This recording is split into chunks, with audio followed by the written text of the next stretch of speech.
What the hell is going on, YouTubers? I want to walk you guys through my dividend portfolio. I've talked about it a little bit in previous videos, specifically more so how I'm making about $200 a month in dividend income. But this time around, I kind of want to walk you through where I keep everything in my Excel spreadsheets. I'm an engineer by background, so everything that I do basically ends up in Excel spreadsheets at some point or another, especially when it comes to anything to do with some sort of equation or repetition or anything like that. So I have multiple accounts, and so I kind of use this Excel spreadsheet to track all of my different accounts and do some minor behind the scenes calculations so that I can figure out potentially how large my portfolio or potentially how quickly my income will grow over time. So I appreciate you guys stopping by the channel, and I'm just going to get into it right now.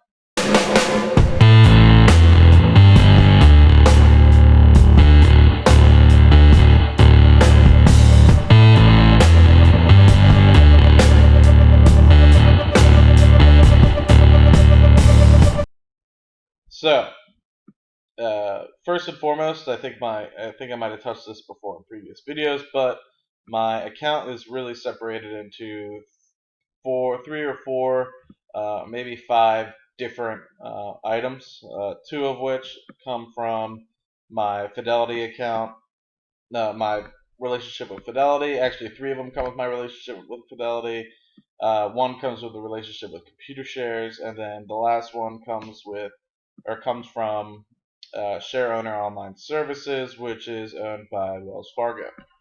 So first and foremost, I want to go through my largest, share of my dividend portfolio. This isn't inclusive of my 401k that is held separately. I'll show you guys a little bit later about how I might do some more calculations if I get into it. So moving into my individual brokerage account, you can see I haven't really updated it in the past 2 weeks or so with respect to all of the values and stuff. So I hid some of the cells. You'll see it goes from F to K here.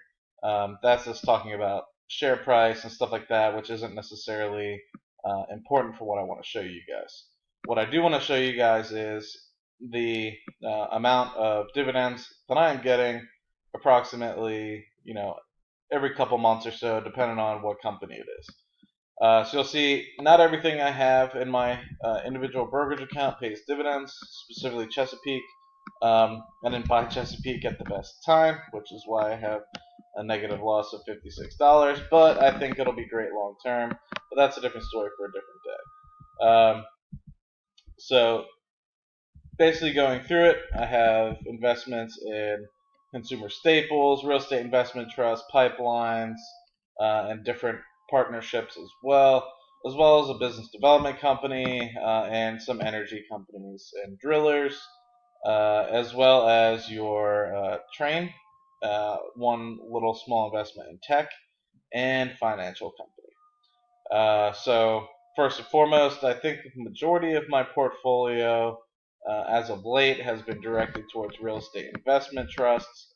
And if I'm looking for long-term, growth as well as dividend income, really secure triple net lease companies like your Realty Income Corporation are a great way to get started. So each share that you buy of Realty Income Corp gets you about $2.53 per year. I recently bought 100 shares at about $52. It's hovering about $5 more than that now. This is probably a little out of date. But anyway, so my 110-ish shares of Realty Income Corp yields me about $280 a year. So that is good enough for, I don't know, what is that, $22 a month. So essentially I can get another fourth of a share per month or just over a share per quarter, which is generally what I aim for when I invest a full share or a full position in a dividend stock. Main Street Capital is a business development company. I've done pretty well on this one. It I think pays out 18% 0.5 cents per month, and then it gives 2 special dividends every half year to pay out capital gains. Now, I think I have 75 shares of this company, and I get about $214, so just under $20 a month in total income from Main Street Capital, which is a business development company down here in Houston.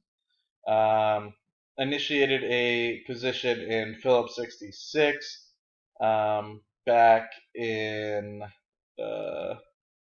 about 6-7 months ago when it dipped down into the low 70s. I thought it was a great opportunity, great price. And when I bought in, I was getting a yield on cost about 3.5%, which is pretty good. And they are pretty good about raising the dividend. They have a great investment in Phillips 66 Partners. And so I figured, okay, $100 a year, just under $10 a month, not horrible of an investment. Then here's my gamble stock, Seadrill Partners. Obviously, the share price isn't as good as it was. It's now $4.86.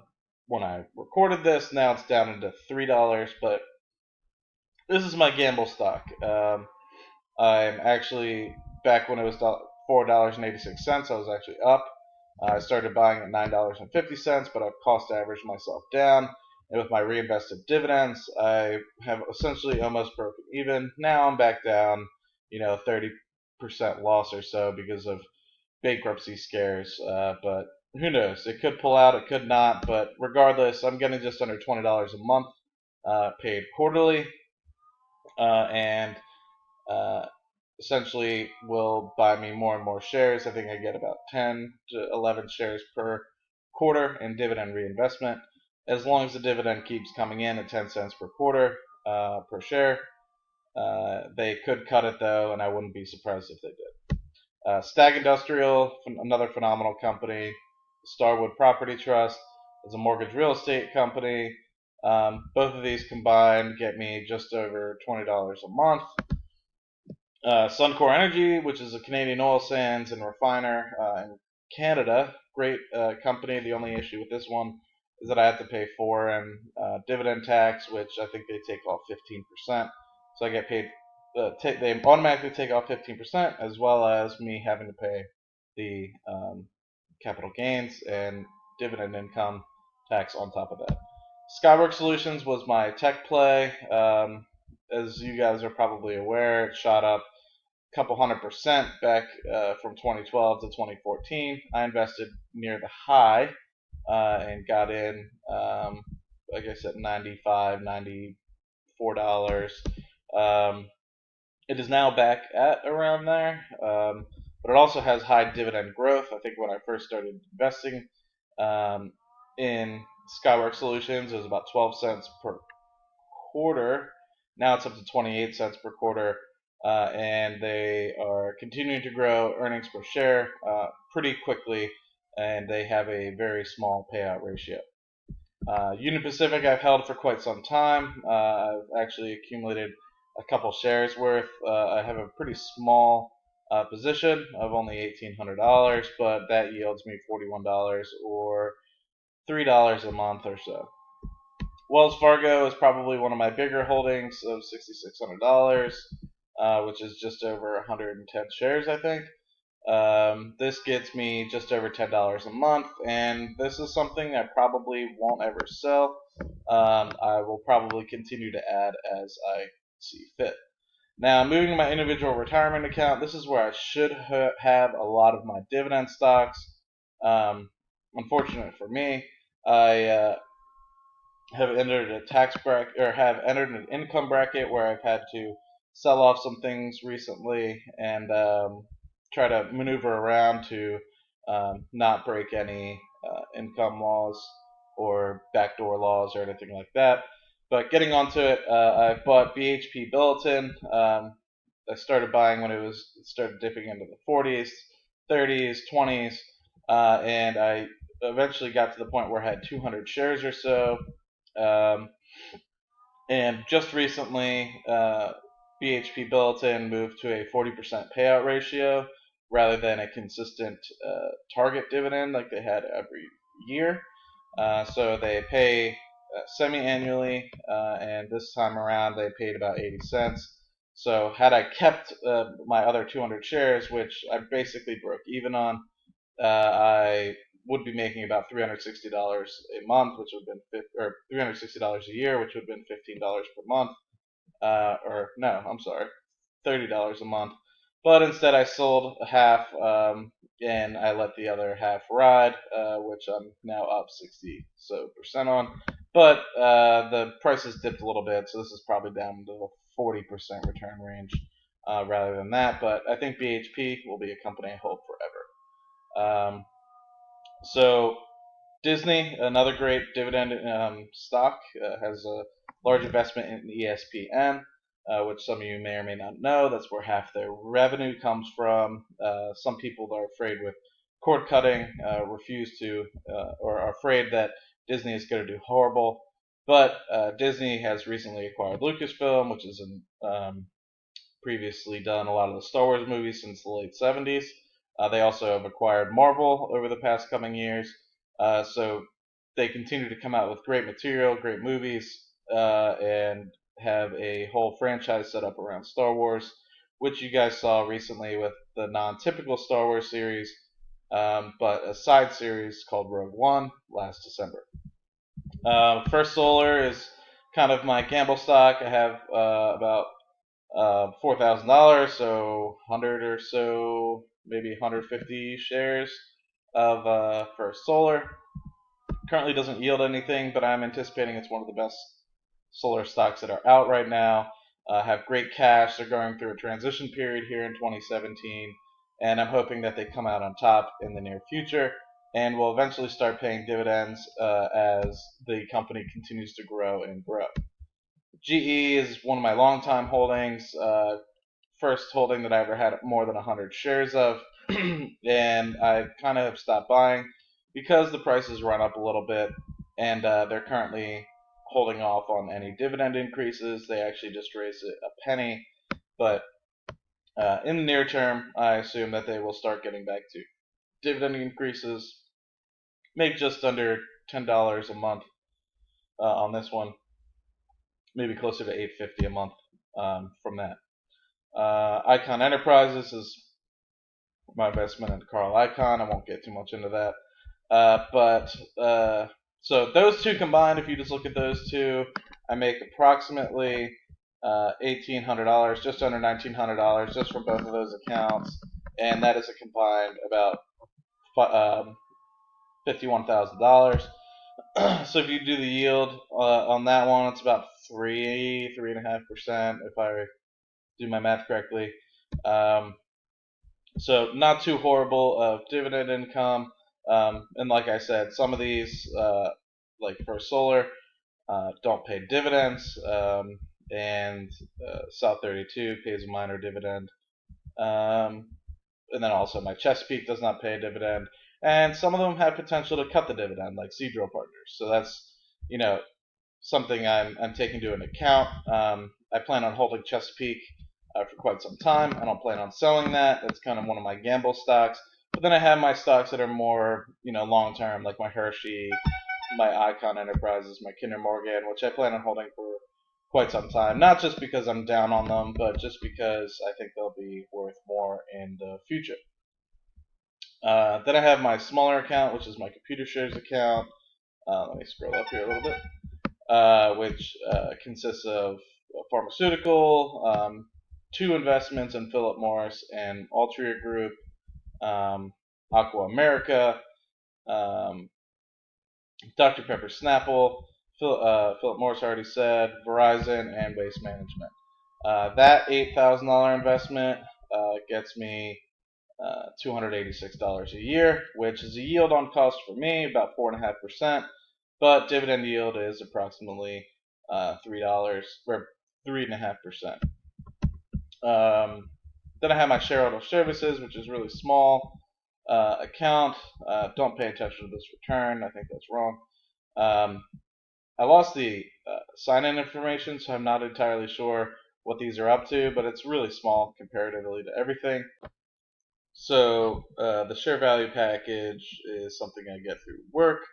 and that of course has a pretty good yield on cost as well as dividend yield.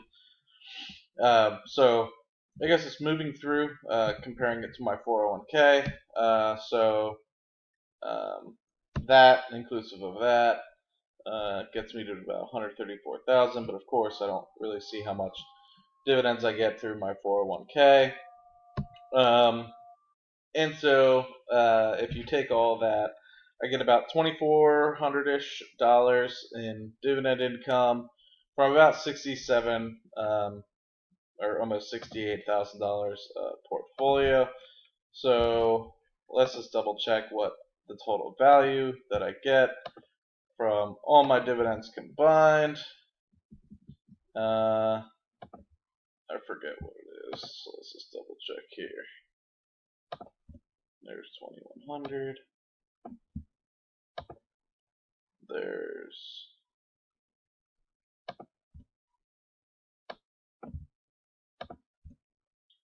so rolling 12 month, I have about 2766. So if we do 2766 divided by 67,000, it's about a 4% yield on 68,000. So it's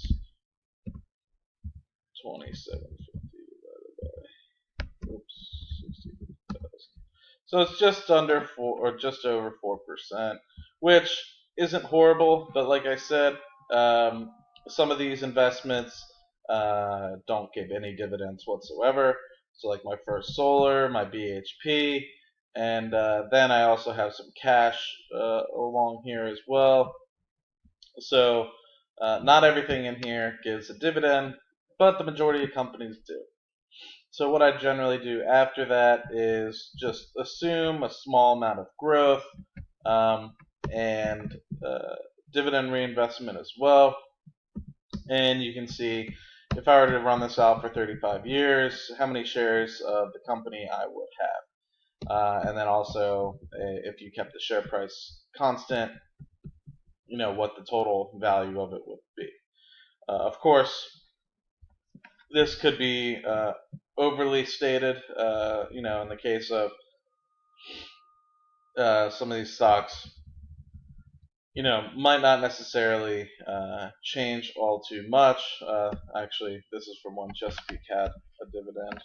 Currently doesn't. But I generally check in on this just to make sure what the potential could be. Obviously, it seems like a pretty astronomical increases, but at the same time, if you continue to have minor dividend growth as well as constant dividend reinvestment, it's not something too far-fetched.